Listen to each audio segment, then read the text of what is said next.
মায়াপুর নামক গ্রামে রূপা নামে এক মহিলা ঘরের বাইরে বসেছিল। তখনই একটা পাখি উড়ে এসে একটা ফুল তার কোলের উপরে ফেলে দিয়ে উড়ে চলে যায়। আরে ও পাখি, এটা কেমন ফুল? রূপার কথা না শুনেই পাখিটি উড়ে চলে যায়। রূপা তারপর ওই ফুল নিজের স্বামীর কাছে নিয়ে যায়। এই ফুল তুমি কোথা থেকে আনলে? একটা পাখি উড়ে এসে আমার কোলে ফেলে চলে গেল। দেখো না কত সুন্দর ফুল। দেখতে দেখতেই ফুলটি থেকে তেজস্বী আলো আসে, আর ওই আলো থেকেই একটা শিশু বাইরে আসে। এটা কি? ফুল থেকে আলো, আর আলো থেকে বাচ্চা কিভাবে আসলো? আমরা কি স্বপ্ন দেখছি নাকি? না গো, আমরা কোনো স্বপ্ন দেখছি না, এটা সত্য। আর এটা কিভাবে সম্ভব যে একটা ফুল থেকে অত সুন্দর বাচ্চা কিভাবে আসতে পারে? আমার এটা কোনো সাধারণ ফুল মনে হচ্ছে না, আর না তো এই বাচ্চা কোনো সাধারণ বাচ্চা লাগছে। আমাদের উচিত এই বাচ্চাটিকে মহারাজের কাছে নিয়ে যাওয়া। এটা তুমি কেমন কথা বলছো? কত বছর পর ঈশ্বর আমাদের মুখের দিকে তাকিয়েছে, তাহলে কেন মহারাজের কাছে নিয়ে যাব? আমরা এই বাচ্চাটিকে লালন পালন করব, আর এই বাচ্চাটি আজ থেকে আমাদের মেয়ে। হ্যাঁ, আপনি একদম ঠিক বলেছেন। আমি এত বড় কথা ভুলে কিভাবে গেলাম। আপনি সঠিক সময় আমাকে থামিয়ে দিলেন, আর এখন গ্রামের লোকও আমাকে কটু কথা শোনাতে পারবে না। এর মুখের দিকে তাকিয়ে মনে হচ্ছে চাঁদের মতো উজ্জ্বল আলো আসছে। এর নাম আমরা রাখবো আলো। তুমি খুব সুন্দর নাম রেখেছো, আলো। আমারও খুব সুন্দর পছন্দ হয়েছে। এতদিন বাদে ওপরওয়ালা আমাদের দুঃখ দেখলো। এখন থেকে এ আমাদের আসল মেয়ে হয়ে থাকবে। ওই দিনের পর থেকে রূপা এবং শিশির ওই বাচ্চাটিকে নিজের জীবনের থেকেও বেশি ভালোবাসতে লাগলো, আর দেখতে দেখতে বাচ্চাটিও বড় হয়ে গেল।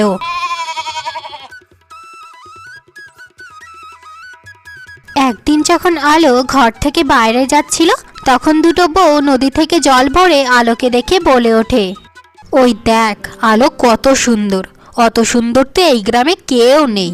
হ্যাঁ, তুমি ঠিক বলেছ। এমন মেয়ে তো আমি কোনো দিনও দেখিনি, যেন স্বর্গ থেকে নেমে আসা কোনো অপ্সরা। কিন্তু আমি শুনেছি এর মা বাবা অনেক গরিব, যে একবেলার খাবার জোগাড় করতেই পারে না। তাহলে একে কি খাওয়ায় কে জানে? মনে হয় এর পেছনে অবশ্যই কোনো রহস্য আছে। এমন কি রহস্য হতে পারে জানি না। শুনেছি কোনো অদ্ভুত শক্তি, যেটা কেউ জানে না, আর এর মা বাবা কিছু বলেও না। দুজনে কথা বলছিলই, এর মধ্যেই আলো ওদের কোনো কথা না শুনে ওখান থেকে চলে যায়। কিন্তু এইসব কথা এক দাসী শুনে ফেলে। এটা তো মনে হচ্ছে খুব গভীর বিষয়। আমার মনে হচ্ছে এই কথা মহারানীকে বলা উচিত। দাসী তাড়াতাড়ি করে মহারানীর কাছে চলে যায়। মহারানী, একটা অনেক বড় খবর আছে। তাড়াতাড়ি বল, এত দেরি কেন করছিস? আমাদের গ্রামে এমন এক মেয়ে আছে যার সুন্দরতা দেখে সবাই অবাক, যার সুন্দরতার তুলনা অপ্সরাদের সাথে করা হচ্ছে। এটা কি বলছিস? আমার থেকে কিভাবে কেউ সুন্দর হতে পারে? আমি এই রাজ্যের রানী, আর আমার সুন্দরতার কেউ প্রশংসা করে না, আর ওই মেয়ে পুরো গ্রামে চর্চা হয়ে গেছে। ওকে এখানে নিয়ে আয়, আমি নিজে ওকে দেখতে চাই। যথা আজ্ঞা মহারানী। তারপর দাসী মহলের থেকে বেরিয়ে শিশিরের বাড়িতে যায়। তুমি তো রাজমহলে কাজ করো, এখানে কেন এসেছো? রানীমা, তোমার মেয়ে আলোকে ডেকেছে। না না, আমার মেয়ে রাজমহলে যাবে না। আমার মেয়েকে আমার চোখের সীমানার বাইরে যেতে দেব না। হ্যাঁ, আমাদের মেয়েকে আমরা রাজমহলে পাঠাবো না। তুমি চলে যাও, গিয়ে মহারানীকে বলে দাও। ভেবে বলো, কিন্তু রানীর বিরোধিতা করলে কিন্তু প্রাণ হারানোর সংশয় আছে। মা, বাবা, আমাকে যেতে দাও। আর এমনিও সে রাজ্যের মহারানী। আমরা যদি তার কথা অমান্য করি তাহলে আমাদের ক্ষতি হতে পারে। কিন্তু পুত্রী, তোমার সাথে যদি রানী কোনো খারাপ কাজ করে? না বাবা, আমি এখন বড় হয়েছি, ভুল সঠিক বুঝতে শিখেছি। আপনি চিন্তা করবেন না, আমি ফিরে আসব। তুমি একদম সঠিক সিদ্ধান্ত নিয়েছো। রানীর আদেশ অমান্য করা ঠিক নয়। চলো এবার যাই। আলো দাসীর সাথে রাজমহলে গিয়ে পৌঁছায়। মহারানী, এটাই সেই মেয়ে। মহারানীও আলোর সৌন্দর্যতা দেখে কিছু সময় স্তব্ধ হয়ে যায়। মহারানী, আপনি আমাকে ডেকেছেন, কোনো কি কাজ আছে? না, তোমার সৌন্দর্যের কথা অনেক শুনেছি, তাই তোমাকে দেখতে চেয়েছি। তুমি সত্যিই অনেক সুন্দর। আমি চাই তুমি আমার রাজমহলেই থাকো। আমি তোমাকে দাসী বানাবো না, আমি আমার মিত্র বানাবো তোমাকে। তুমি কি থাকবে আমার সাথে? কিন্তু মহারানী, আমার মাতা পিতা আমার জন্য চিন্তিত হবে। চিন্তা করো না, আমি তোমাকে সারা জীবনের জন্য রাখবো না। শুধু 2 দিন আমার সাথে থেকে যাও, আমার খুব ভালো লাগবে। ঠিক আছে মহারানী, আপনার আদেশ মানা আমার কর্তব্য। দাসী, আলোকে নিয়ে একটা সুন্দর কক্ষে দিয়ে আসো।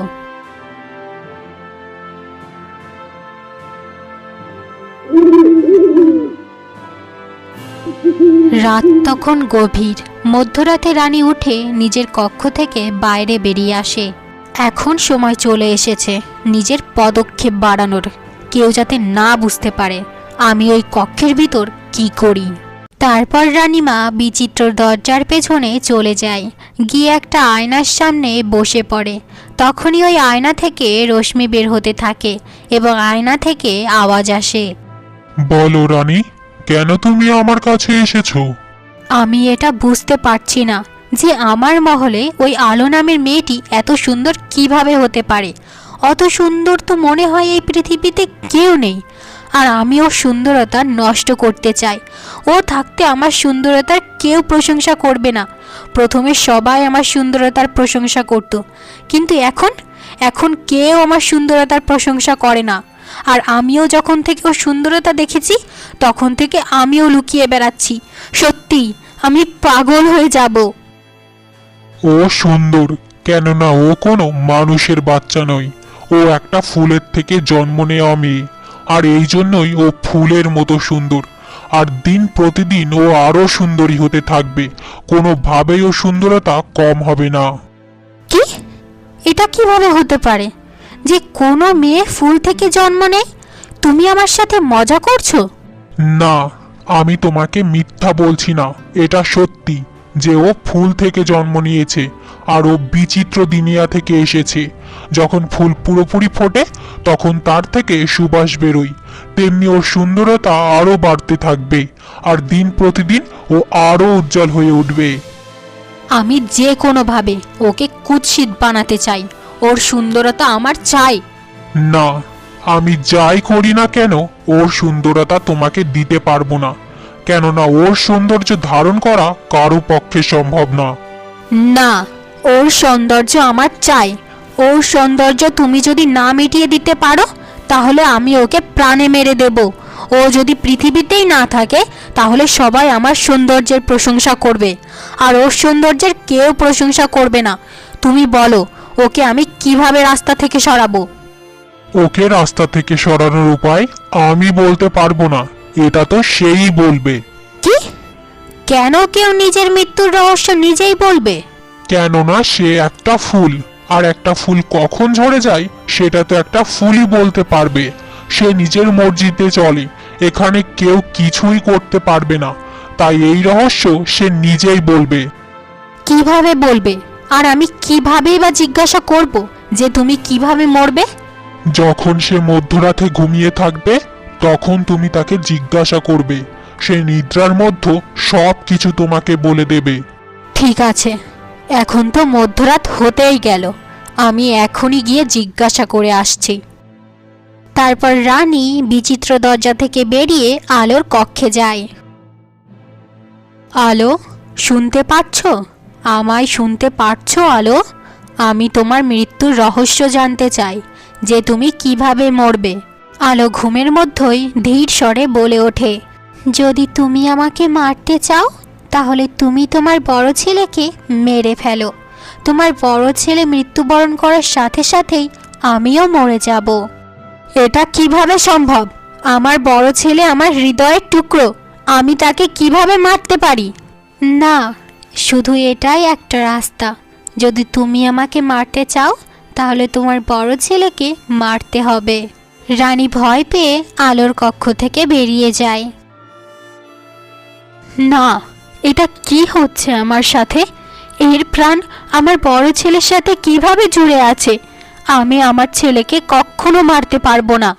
রানী কৌতূহল নিয়ে সেই বিচিত্র দরজার পেছনে পুনরায় আসে, এসে আয়নার সামনে আবার বসে পড়ে। তখনই আয়না থেকে আবারও রশ্মি বেরোতে থাকে আর আয়না থেকে আওয়াজ আসে। কি হলো, তুমি কি জানতে পেরেছো যে ও কিভাবে মৃত্যুবরণ করবে? হ্যাঁ, আমি ওর কাছে গেছিলাম আর ওর মৃত্যুর রহস্য জিজ্ঞাসা করলাম। সে তো আমায় বলল আমার নিজের বড় ছেলেকে মারতে। আমি আমার বড় ছেলেকে কিভাবে মারতে পারি? তো তুমি যদি তোমার সৌন্দর্য বজায় রাখতে চাও আর ওকে যদি মারতে চাও, তাহলে তোমার বড় ছেলেকে মারতে হবে। যদি সে মরে যায়, তাহলে ওর যত সৌন্দর্য আছে তার সব তোমার মধ্যে স্থাপন হবে আর তুমি শতাধিক সৌন্দর্যের অধিকারী হয়ে যাবে। আর এমনিও গ্রামে এখন কেউ তোমার প্রশংসা করে না, আর না মহলে। আর কেউ এখন মহলেও আসে না, আগে দূর দূরান্ত থেকে আসতো তোমার সৌন্দর্য দেখার জন্য। হ্যাঁ, তুমি বলছো তো ঠিকই, কিন্তু আমি আমার বড় ছেলেকে কিভাবে মারতে পারি? ও তো এখনো ঠিকভাবে বড়ও হয়নি। দেখো, ওর সৌন্দর্য দিন প্রতিদিন আরো বাড়তে থাকবে। তো তোমার মহল ছাড়ো, ভবিষ্যতে রাজাও হয়তো ওকে রানী বানিয়ে নিয়ে আসবে, আর তখন তোমাকে এই রাজ্যের দাসী বানিয়ে দেবে। না না, আমি এই রাজ্যের দাসী হতে পারবো না। আমি এই রাজ্যের মহারানী, আর মহারানী হয়েই থাকবো সারা জীবন। তাহলে তোমার এই পথ যে বেছে নিতেই হবে। রানী বিচিত্র কক্ষ থেকে বাইরে বেরিয়ে আসে। আমার ছেলের বলি দিলে আমার সৌন্দর্য বেড়ে যাবে, আর এই রাজ্যের রানী হয়েও থাকতে পারবো সারা জীবন। তাহলে এটা করতে তো কোনো সংকোচ নেই। তাহলে আমি আমার ছেলেকে মেরে ফেলবো, আর আমি এই রাজ্যের রানী হয়েই থাকবো। কমপক্ষে আমি তো সবার সুন্দরী হয়ে থাকতে পারবো। রানী নিজের বড় ছেলের কক্ষে যায় আর তরোয়াল দিয়ে তাকে মেরে ফেলে। আমাকে ক্ষমা করে দিও পুত্র, না চাইতেও তোমাকে মেরে ফেলতে হলো, কারণ আমাকে ওর সৌন্দর্য কম করতেই হবে আর ওকে পথ থেকে সরাতেই হবে, না হলে ও এই রাজ্যের রানী হয়ে যাবে। তারপর রানী সেখান থেকে আলোর কক্ষে যায়। তখন দেখে আলো নির্বিঘ্নে ঘুমোচ্ছে। হে, এটা কি? এ তো এখনো মরেনি, এখনো নিঃশ্বাস নিচ্ছে। এটা কিভাবে হতে পারে? আমি আমার পুত্রকে মেরে ফেলেছি আর এ এখনো মরেনি। হে ঈশ্বর, আমি কি করে ফেললাম? এখন আমি কি করব? আর মহারাজকেই বা কি বলবো যে রাজপুত্রর কিভাবে মৃত্যু হলো? রানী বসে বসে কান্না করতে থাকে। পরের দিন সকাল হতেই দাসী দৌড়ে মহারাজকে গিয়ে বলতে থাকে, মহারাজ, অনর্থ হয়ে গেছে। রাজপুত্র এখন আর এই পৃথিবীতে নেই, ওনার মৃত্যু হয়ে গেছে। এটা তুমি কি বলছো? না না, এটা হতেই পারে না। আমার রাজপুত্র মরতেই পারে না। ও তো কাল যখন খেলছিল তখন ঠিকই লাগছিল, তাহলে কিভাবে আচমকা ওর মৃত্যু হতে পারে? হায় ঈশ্বর, এখন আমার তাড়াতাড়ি কোনো না কোনো বাহানা অবশ্যই লাগাতে হবে। রানী, তুমি চুপ করে কেন আছো? আমার পুত্রর কি হয়েছিল? আমাকে ক্ষমা করবেন মহারাজ, আমি বলতে ভুলে গেছি যে রাতে রাজকুমারের অনেক জ্বর এসেছিল আর অসুস্থ হয়ে পড়েছিল। আমি ওকে অনেক জড়িবুটিও দিয়েছি, কিন্তু জড়িবুটি কাজ করেনি। হয়তো এই কারণেই আমার পুত্র আমাকে ছেড়ে চলে গেছে। হায় ঈশ্বর, এটা কি হলো আমার সাথে? এখন আমিও আর বাঁচতে চাই না, আমিও মরতে চাই। মহারাজ, আমার পুত্রকে ছাড়া জীবিত থাকতে পারবো না আমি। নিজেকে সামলান মহারানী, যেটা হয়ে গেছে সেটা তো আর আমরা বদলাতে পারবো না। নিজেকে সামলান। আমি আমার পুত্রকে হারিয়েছি, এখন আপনাকেও হারাতে পারবো না। রানী কান্নার নাটক করে, যার জন্য রাজাও সন্দেহ করে না, আর এই নিয়ে আর কথাও ওঠে না। আজ আমি ওকে ছাড়বো না। ও আমার হাত দিয়েই আমার পুত্রকে মৃত্যু দিয়েছে, কিন্তু আজ আমি ওর মৃত্যুর রহস্য উদ্ঘাটন করেই ছাড়বো। যখনই মধ্যরাত হয়, আলো যখন গভীর নিদ্রায় মগ্ন, ঠিক তখনই রানী আবার আলোর কক্ষে আসে। আলো, তুমি বলো, তুমি কিভাবে মরবে? আজ তুমি সব সত্য বলবে যে তুমি কিভাবে মরবে। যদি তুমি আমাকে মারতে চাও, তাহলে 5টা বিচিত্র ফুল, যেটা ঘন জঙ্গলের মাঝে পুকুরের ধারে ফুটে আছে, যার 5টা রঙই আলাদা, তাদেরকে উপড়ে ফেলে তাদের রস জলে ফেলবে, তখনই আমার মৃত্যু হবে। চলো, এখন বলল ওর মৃত্যুর আসল রহস্য। ও আমার পুত্রকে মেরে ফেলেছে, এখন ওকেও মরতে হবে। এ নিজের মৃত্যুর রহস্য বলে দিয়েছে, আর আমি এখন এই মুহূর্তে ওই 5টা বিচিত্র ফুল উপড়ে ফেলে তাদের রস জলে ফেলবো। রানী তাড়াতাড়ি করে মহলের থেকে বাইরে বেরিয়ে আসে আর পুকুরের পাড়ে চলে যায়। আরে, আমি তো পুকুরের পাশে চলে এলাম, কিন্তু এখানে তো একটা ফুলও দেখতে পারছি না। তখনই পুকুরের পাশে রং বেরঙের ফুল দেখতে পাই, এবং তাদের 5টা রঙই আলাদা ছিল।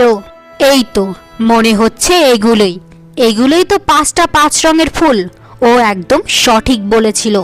ঠিক তখনই রানী গিয়ে যখন একটা ফুল উপড়ে ফেলে, তখনই আলোর চোখ খুলে যায়। না, এটা আমি কি করে ফেললাম? আমি আমার মৃত্যুর রহস্য রানীকে কেন বলতে গেলাম? এখন তো আমি কিছু সময়ের মধ্যেই মরে যাব। আমার তাড়াতাড়ি করে পিতামাতাকে বলতে হবে। এটা বলেই আলো তাড়াতাড়ি করে নিজের বাড়ি চলে আসে। কি হয়েছে পুত্রী? তুমি এত রাতে দৌড়াতে দৌড়াতে কোথা থেকে আসছো? তুমি তো রাজমহলে ছিলে। হ্যাঁ পুত্রী, তুমি কোথায় ছিলে? তোমার জন্য খুব দুশ্চিন্তা হচ্ছিল। একটা দাসী বলছিল তুমি নাকি রাজমহলের রানীর সাথে আছো। তুমি ঠিক আছো তো পুত্রী? আর এত রাতে তুমি এখানে কেন আসলে? মাতা, পিতা, আমার মৃত্যু চলে এসেছে। আমি যখন মরে যাব তখন আমাকে জ্বালাবে না, আমাকে মাটির নিচে পুঁতে দেবে, আর প্রতিদিন রং বেরঙের ফুল এনে আমার উপরে রেখে দেবে। আরে পুত্রী, এইসব তুমি কি ফালতু কথা বলছো? আমরা তোমাকে এত আদর যত্ন দিয়ে বড় করেছি কি তোমার মারার জন্য? মাতা, পিতা, আপনারা তো জানেনই আমি কোনো মানুষের গর্ভ থেকে জন্ম নিইনি। আমার কাছে এক অদ্ভুত শক্তি আছে, যেটা দিয়ে আমি সবাইকে দেখতে ও শুনতে পারি। আমি ঘুমের মধ্যে আমার মৃত্যুর রহস্য রানীকে বলে দিয়েছি। ও 5 রং বেরঙের ফুলকে উপড়ে ফেলে একসাথে সব রস জলে ফেলে দেবে। ঠিক তখনই আমার মৃত্যু হয়ে যাবে। রানী ওই 5 রং বেরঙের ফুলের খোঁজে পুকুর পাড়ে চলে গেছে, আর এতক্ষণে হয়তো অনেকগুলো উপড়েও ফেলেছে। ঠিক আছে পুত্রী, তুমি যেমন বলবে আমরা ঠিক তেমনই করব। তাহলে তুমি পুনরায় জীবিত হয়ে যাবে তো? মরবে না তো পুত্রী? এরপরে আমি আর কিছুই বলতে পারবো না মাতা। রূপা আর শিশির দুজনেই কান্নায় ভেঙে পড়ে, আর ঠিক অন্যদিকে রানী 5টা ফুল উপড়ে ফেলে। আমি তো 5টা ফুল উপড়ে ফেলেছি, এবার শুধু এদের রস বের করতে হবে। তারপর রানী ওই 5টা ফুল একত্রে নিয়ে ওদের রস জলে ফেলে দেয়, আর ঠিক তখনই আলোর শরীর খারাপ হতে লাগে, আর সে সেখানেই মৃত্যুবরণ করে। না পুত্রী, তুমি উঠে পড়ো। এ তোমার কি হয়ে গেল? ওঠো পুত্রী, ওঠো। যেমন আমার পুত্রী বলেছে আমাদের ঠিক তেমনই করতে হবে। আমাদেরকে আলোর শরীর মাটির নিচে পুঁততে হবে। তারপর সকালবেলায় রূপা আর শিশির আলোর শরীর নিয়ে ঘন জঙ্গলের ভিতরে চলে যায়, মাটি খুঁড়ে দাফন করতে লাগে। ঠিক তখনই রাজা সেখানে উপস্থিত হয়। কি হচ্ছে এখানে? মহারাজ, আমার পুত্রী আর পৃথিবীতে নেই, আমাদেরকে ছেড়ে চলে গেছে। আমি তার অন্তিম সংস্কার করছি। হ্যাঁ মহারাজ, আমার পুত্রী মারা গেছে, সে আর জীবিত নেই। আলোর রূপ দেখে রাজা মোহিত হয়ে যায়। এত রূপ লাবণ্য আমি এই জীবনে কখনো দেখিনি। এ সত্যি অনেক সুন্দর। হ্যাঁ মহারাজ, আমার পুত্রী খুবই সুন্দর। তার মতো সুন্দর এই গ্রামে আর কেউ ছিল না। হয়তো হয়তো এই কারণেই কেউ তাকে মেরে ফেলেছে। অত সুন্দর মেয়ে যদি আমি জীবিত পেতাম তাহলে আমি তাকে বিবাহ করে নিতাম, কিন্তু সে এখন মারা গেছে। রাজা নিজের মনকে বুঝিয়ে সেখান থেকে চলে যায়, আর রূপা আর শিশির আলোকে মাটির নিচে চাপা দিয়ে সেখান থেকে চলে যায়।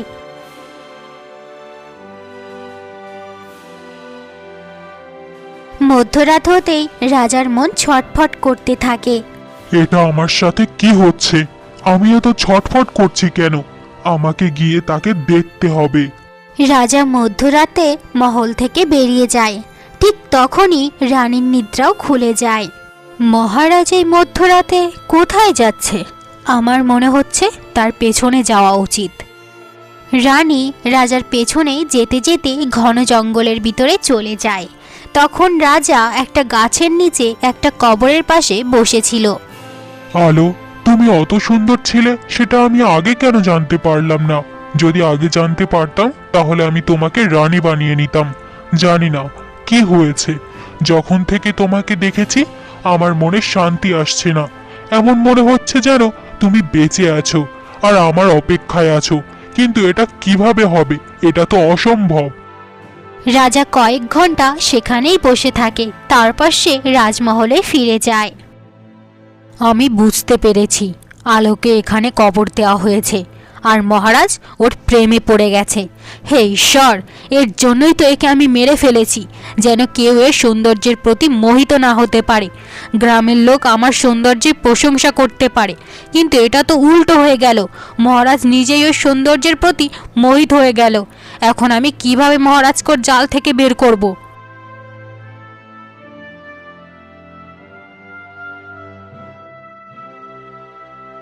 প্রতিদিন মধ্যরাতে রানী মহারাজকে দেখে, যে কিনা জঙ্গলের ভিতরের কবরের পাশে গিয়ে ঘন্টার পর ঘন্টা বসে থাকে।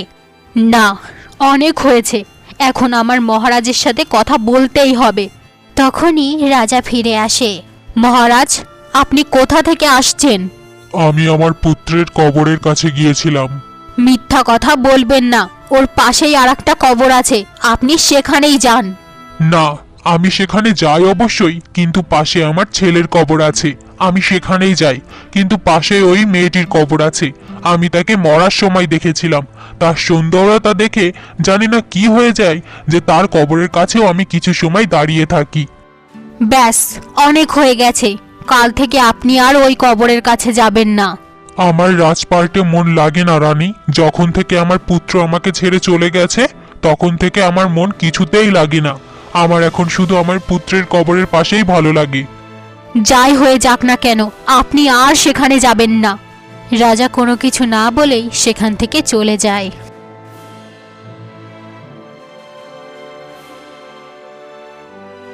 আর পরের রাত হতেই রাজা পুনরায় মহল থেকে বেরিয়ে ওই কবরের পাশে গিয়ে বসে পড়ে।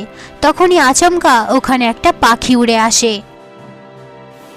মহারাজ, আমি আপনাকে অনেক দিন ধরে দেখছি, আপনি এখানে প্রত্যেক দিন এসে কবরের পাশে ঘন্টার পর ঘন্টা বসে থাকেন। আপনার তার সাথে কি সম্পর্ক? আমাদের কোনো সম্পর্ক নেই, তার মরার সময় তার সাথে দেখা, তার মুখ দেখেছিলাম, তার মুখ দেখেই আমি তার প্রেমে পড়ে গেছি। আর এই জন্যই ঘন্টা ধরে আমি এখানে বসে থাকি তার কবরের পাশে। আমি জানি সে কখনোই ফিরে আসবে না, কিন্তু আমি চাইতেও তার মায়াজাল থেকে বের হতে পারছি না। সে পুনরায় জীবিত হতে পারে মহারাজ, প্রেমে অনেক শক্তি আছে, যে কিনা মরে যাওয়া মানুষকেও জীবিত করে দিতে পারে। আর এমনিতেও সে কোনো সাধারণ মানুষ ছিল না, এ ফুল থেকে জন্ম নেওয়া মেয়ে। আর আমি সেই পাখি যে কিনা সেই ফুল তার পিতামাতাকে দিয়েছিলাম, যার থেকে এ জন্মেছিল। কি সত্যি সে ফুল থেকে জন্ম নেওয়া মেয়ে? যদি সে জীবিত হতে পারে তার জন্য আমি সব কিছু করতে পারবো। হ্যাঁ মহারাজ, সে জীবিত হতে পারে। যেই ফুল থেকে সে জন্মেছে সেই ফুল হয়তো এখনো তার মাতা পিতার বাড়িতে আছে। যদি সেই ফুল এনে এর কবরের উপরে রাখা হয় তাহলে সে পুনরায় জীবিত হতে পারে। ঠিক আছে, তাহলে এটা আমি এক্ষুনি করছি। রাজা উঠে শিশিরের বাড়িতে চলে যায়। মহারাজ, আপনি এখানে? সব ঠিক আছে তো? তোমার পুত্রী একটা ফুল থেকে জন্মেছিল না? হ্যাঁ মহারাজ, কিন্তু আপনি কিভাবে জানলেন? যেই পাখিটি তোমায় সেই ফুল দিয়েছিল সেই পাখিটি আমায় বলল সে আবারও জীবিত হতে পারে। সত্যি মহারাজ? কিন্তু কিন্তু কিভাবে জীবিত হতে পারে? সেই ফুল কোথায় যার থেকে সে জন্মেছিল? সেই ফুল আমাকে দাও, সেই ফুল তার কবরের উপরে রাখলে সে আবারও জীবিত হয়ে যাবে। আমি সেই ফুল বাক্সের ভিতরে খুব সামলে রেখেছি, কারণ সেই ফুল ঝরে পড়েছিল না, এই জন্যই আমি সেটা ফেলে দিইনি। সেটা আমি এখনই নিয়ে আসছি। তারপর রূপা বাক্স থেকে ফুলটি নিয়ে মহারাজের হাতে দেয়। এটা তো সত্যিই বড়ই অদ্ভুত ফুল, এটা কোনো সাধারণ ফুল নয়। চলো আমরা তাকে জীবিত করে আনি। তারপর রাজা, শিশির আর রূপা সবাই কবরের কাছে আসে। তারপর যখনই রাজা সেই ফুল কবরের উপরে রাখে তখনই কবরের উপরে অনেক আলোক রশ্মি ছড়িয়ে পড়ে, আর আলো জীবিত হয়ে কবরের থেকে বাইরে বেরিয়ে আসে। আমার পুত্রী, তুমি পুনরায় প্রাণ ফিরে পেলে। আমার বিশ্বাসই হচ্ছে না। সত্যি আমি খুব ভাগ্যবান যে আমার পুত্রী পুনরায় প্রাণ ফিরে পেল। আমি প্রতিদিন ভেঙে পড়তাম, ভাবতাম যে তোমাকে কি আবার দেখতে পারবো, কিন্তু আজকে তোমায় দেখে আমি খুব খুব খুশি হয়েছি পুত্রী। মাতা, পিতা, আমি আপনাদের দুজনকে ছেড়ে কিভাবে যেতে পারতাম? আমার তো বিশ্বাসই হচ্ছে না যে তুমি জীবিত হয়ে গেছো। মহারাজ, আপনার শ্রদ্ধা আমাকে জীবিত করে তুলেছে। আপনার চোখের জল আর আমার প্রতি টানই আমার বাঁচার ইচ্ছা হয়েছে। শুধু আপনার কারণেই আমি আমার প্রাণ ফিরে পেয়েছি। আপনাকে অসংখ্য ধন্যবাদ মহারাজ। কাশ আমার পুত্রকেও আমি আবার জীবিত করতে পারতাম।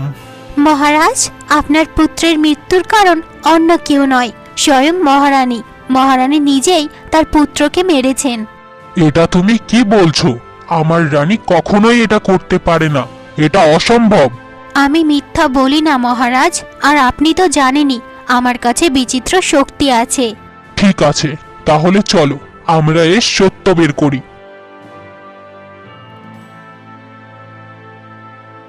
যখন সবাই রাজমহলে এসে পৌঁছায় তখনই রানী বলে ওঠে, তুমি জীবিত কিভাবে হলে? তোমাকে তো আমি মেরে ফেলেছিলাম, তাহলে তুমি কবরের থেকে বাইরে কিভাবে আসলে? তুমি কি একেও মেরে ফেলেছিলে? হ্যাঁ, আমি তার সুন্দরতা দেখে হিংসা করতাম আর তাকে সব সময় মারতে চাইতাম, সেই জন্যই আমি এমন করেছি। তাহলে এটাও বলে দাও যে তুমি আমাদের পুত্রকে মেরেছো। হ্যাঁ, আমি তাকেও মেরে ফেলেছি। রাজা তখন কান্নায় ভেঙে পড়ে। তুমি এক মা হয়ে এটা কিভাবে করতে পারলে? তুমি এটা কেন করলে? আমার পুত্র, আমার বাবা আমার ছেড়ে চলে গেল। আমি মারিনি মহারাজ, এটা তো ভুল করে আমার মুখ থেকে বেরিয়ে গেছে। মিথ্যা বলবেন না রানী, এখন আপনার সত্য সবার সামনে প্রকাশ হয়ে গেছে। আমার তোমার থেকে এমন আশা ছিল না যে কিনা নিজের পুত্রকেই মেরে ফেলেছে। আমি আমার পুত্রের মৃত্যু দেখে ভেঙে গেছি, তাই আমি তার কবরের কাছে গিয়ে কান্না করতাম। আর তুই এটা কি করলি? এত খারাপ কাজ। সৈনিক, রানীকে নিয়ে যাও আর আজীবনের জন্য কারাগারে বন্ধ করে দাও। আমাকে ক্ষমা করে দিন মহারাজ, আমি আমার সৌন্দর্য বাড়ানোর জন্য এমন করেছিলাম, আমাকে ক্ষমা করে দিন। সৈনিক, তাকে নিয়ে যাও, আমার চোখের সামনে থেকে তাকে বিদায় করো। তারপর সৈনিক রানীকে নিয়ে চলে যায় আর কারাগারে বন্ধ করে দেয়। আলো, আমার পুত্রও নেই, কেউ নেই। তুমি কি আমায় বিবাহ করবে? আমি তোমায় অনেক খুশিতে রাখবো, কোনো কিছুর কমতি আসতে দেব না। আমি আমার মাতা পিতার সম্মতিতেই আপনাকে বিবাহ করব। হ্যাঁ হ্যাঁ, কেন না মহারাজ, আমাদের এতে কোনো আপত্তি নেই। আপনি আমার মেয়ের প্রাণ ফিরিয়ে দিয়েছেন, তাই আপনিই তার যোগ্য। হ্যাঁ মহারাজ, আমারও এতে কোনো আপত্তি নেই। এমনিও আমার পুত্রী মারা গেছিল, কিন্তু আজ আপনার শক্তির কারণেই আমার পুত্রী বেঁচে উঠেছে। তাই আমার সৌভাগ্য হবে যে আমার পুত্রী একজন রাজার সাথে বিবাহ করবে আর মহারানী হবে। ঠিক আছে, তাহলে আমরা খুব শীঘ্রই বিবাহ করে নেব। তারপর কিছুদিনের মধ্যেই রাজা আর আলোর ধুমধাম করে বিবাহ হয়ে যায়।